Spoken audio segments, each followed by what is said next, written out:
पाकिस्तान में सर्विसेज से रिलेटेड कोई भी काम हो, चाहे आप किसी मैकेनिक से गाड़ी ठीक करवा रहे हों, किसी मिस्त्री से घर बनवा रहे हों, किसी इलेक्ट्रीशियन से घर की वायरिंग करवा रहे हों, किसी प्लम्बर से पाइप फिटिंग करवा रहे हों, कोशिश करें कि सर पे खड़े होकर काम करवाया करें और उससे पहले थोड़ी बहुत रिसर्च भी कर लिया करें, वरना फिर आपके साथ ये चीज़ हो सकती है। अब ये देखें, ये एक सोलर स्ट्रक्चर है, जिस भी बंदे ने बनाया है माशाल्लाह इतना बड़ा स्ट्रक्चर बनाया है, लेकिन मिस्टेक ये कर दी उसने।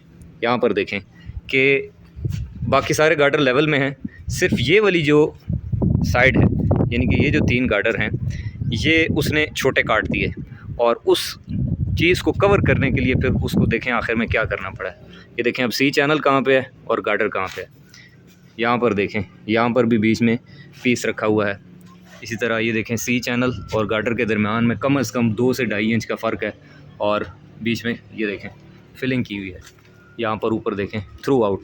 अब इसका नुकसान ये होगा कि चूँकि इसकी पकड़ जो है सी चैनल के साथ इतनी मज़बूत नहीं बनी, तो अब यहाँ से जब हवा चलेगी बैक साइड से तो ये वाली जो पूरी रो है ये आपकी उड़ सकती है।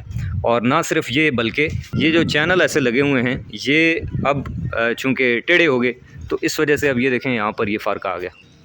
ये देखें चैनल का एंगल कहाँ पर है और ऊपर जो प्लेट लगी हुई है वो किस एंगल पे है। देखें चैनल सीधा है और प्लेट जो है वो इस तरह से है।